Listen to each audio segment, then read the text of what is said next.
Good day ulit mga bossing. So, handito na naman ang pinaka-boring na sirani ko ng mga motor sa social media.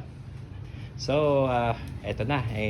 Natapos na natin itong ating Euro motor step by step. Yan, 110cc siya. So, basically, wala naman tayo masyadong ginawa dito. Mostly, paglilinis lang talaga. Retouch lang, ganyan.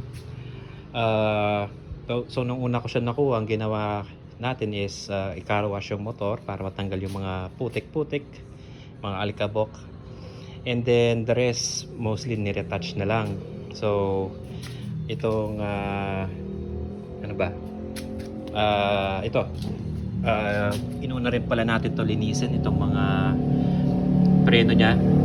Just to be sure lang na hindi maglalak yung mga yan pag sobrang dumi.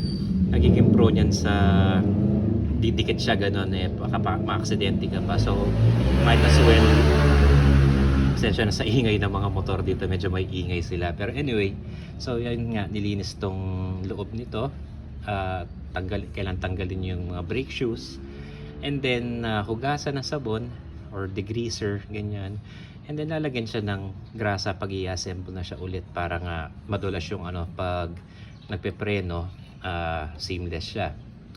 So ano pa ba, basically halos linis lang to mga ginawa ko dito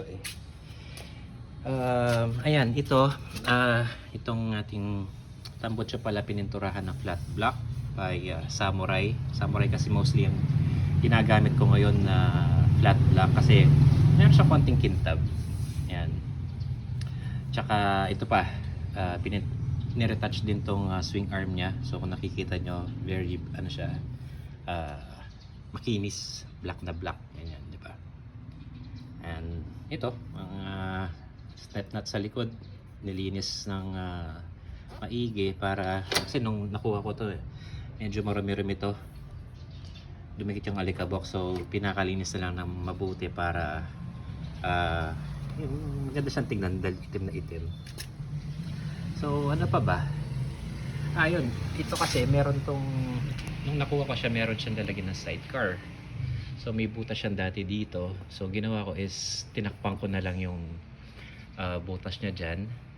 So tinanggal ko yung mga bracket and then tinakpan ng plastic na, lusaw tayo ng plastic para matakpan siya. And then nilihan ng konti. Since itong part na to kasi hindi naman talaga to pinipinturahan tulad ng ibang parts na na pwede mo pinturahan. Ito kasi as in yung plastic niya is black lang. So ang ginawa ko na lang is ni-wrap ko siya ng carbon fiber look na pang-wrap.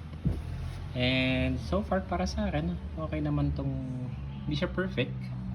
And hindi naman tayo talaga master ng pag-wrap kasi medyo matrabaho talaga to.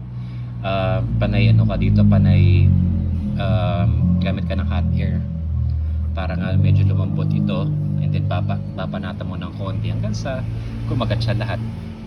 So medyo matrabaho din yan. So ito yung isang part nung ginawa natin. So may yan dati dito, butas na malaki para dun sa bracket na dito. So tinanggal natin yung bracket and then tinakpan din yung butas and then masilya. Ang kinagandaan sa area na to is pwede itong pinturahan, not unlike dun sa may kabila doon. Ito pwede siyang iskisin or sandpaper and then pwede siyang pinturahan. So kung titingnan nyo mabuti, hindi halata na may butas dyan dati. Tapos nagmukha siyang diba? Parang walang nangyari. So ano pa ba? Actually wala na talagang dito, mostly retouch lang talaga dito Ang kinagandahan sa motor na to hindi tayo pinahirapan since so nasaglit-saglit lang natin to pag may extra oras, pag may available tayong oras, doon lang natin siya na haharap. And ayun, ito pa pala yung battery niya. May battery to kaso nung binuksan ko yung battery niya, fully drained na talaga yung battery, as in tuyong-tuyo na siya. So nilagyan ko siya ng ah, tubig ng baterya, ng battery solution. And unfortunately, magcha-charge siya, and then after a while, na magda-drain lang siyang kusa kahit hindi ginagamit. So, ayun, plano ko na lang tanggalin na. Total, sira na rin naman na yung buyer. Siya na lang siguro bibili nitong battery nito para at least brand new pa. And ito pala siguro hindi ko na rin napalitan itong, kasi kung titingnan mo talaga okay pa naman siya eh.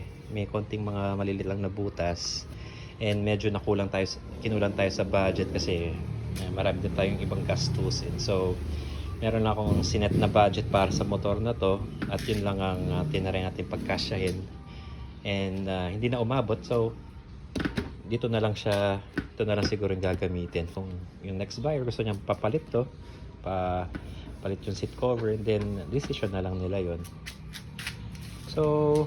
So far so good tong ano na to, all goods to motor na to. Tapos ang konti lang din ang tinakbo niya. Ayan, no? So nakikita nyo, nasa 10,000 lang yung tinakbo. So sariwa pa talaga tong makina nito. Natin paanda rin. So ayaw kasi dun sa push start, hindi kinakaya ng battery. So i-kick na lang natin. Diba? So ayan, one kick start lang talaga siya. Walang pahirapan ng pagsisipa ng motor at naka-condition dito. So sa tingin ko yun lang muna for now sa motor na to, and then hopefully mabenta siya kaagad para makakuha tayo ng panibagong motor. Pero nakausap ko kasi yung Sakasa kanina, and may in-offer sila sa akin na motor na ngayon ko lang narinig. Ewan ko kung anong motor yan, pero mukha daw siyang XRM eh. Hindi ko siya kasi kabisado. Parang Euro Racing yata or Sim Racing, hindi ko siya kabisado. So tomorrow, pag natuloy kami and available pa yung motor na yun, makakunin ko na lang din. And sabi kasi nung Sakasa goods yung motor na yun. Malinis pa. So, malinis pa in a way na walang mga basag, ganyan, walang mga okay yung makina niya. So most likely yung gagawin lang is parang ito lang, retouch natin, and then car wash, ganyan. So tingnan natin bukas, at pag nakuha natin siya, i-update ko kayo mga bossing. So yan for now, yun na lang muna. So sa mga viewers natin, maraming salamat sa panonood, sa oras nyo. And again, nakikiusap ko na sana mag-like, share, at subscribe kayo. And much better if mag-comment din kayo dyan kung meron kayong kunyari motor na ganito, or may mga questions kayo sa na kaya natin sagutin. And then magko-comment din ako, magre-reply ako doon, basta mababasa ko siya kaagad, or possible na i-add ko siya sa next content natin pag may nabasa tayong mga comment doon. So again mga boss, maraming salamat sa panonood, at mabuhay kayo. Maraming salamat. Bye bye.